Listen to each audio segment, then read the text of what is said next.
What's going on, everybody? We're working on the Chamberlain tractor today, mucking around with the injector lines here. We've had a leak on a couple of them, and as you can see, quite bloody tight to get to.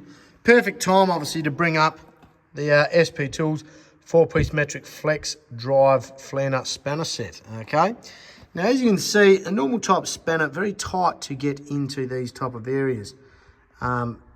So, you know, you've got pipes everywhere and you've also got obstructions. And you're probably thinking to yourself, going, well, Tim, why don't you take that hood off? I can tell you now, it is not easy to take that hood off.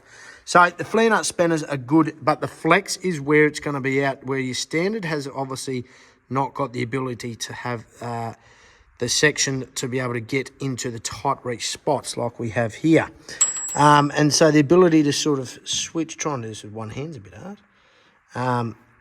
To actually bend it and go where we want to, as well as into the spot that we need to. As you can see, we've got the ability to go away from obstructions to undo the nut right there. And again, it's the same when we're working up inside there as well. The ability to have the flex is where it is at. Again, see? Like that. We're moving away from obstructions that are in the way. So the ability to have the flex on these flare nut spanners is vital for working on certain type of engines where you are really restricted for movement. This kit here comes from 10mm right up to 22mm, obviously available in your Imperial as well. That is the part number staring you at the face right there. Obviously with this type, we have got the full locking of the nut that you're trying to get out there. So it's not just an open end, it is actually a full drive on this type. Again, we've got the ability, like I said, the real flex is really a not a 360, sort of a 180, okay, to be honest, in the flex range there.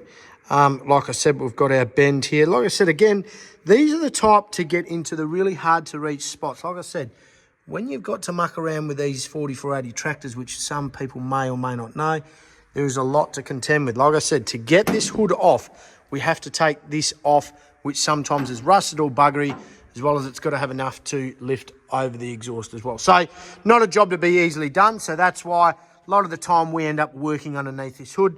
Not the nicest, but it does the job anyway. So doing these when we've got to bleed the system is becoming quite difficult sometimes. So we have to crack one of these. And so again, like I said, getting a flare nut spanner in there is quite hard because of the restriction. That's where these flexes coming in, and they are bloody awesome. Anyway, guys, any questions, hit me up in the comment section. We'll have a chat, and I'll catch you later. Cheers.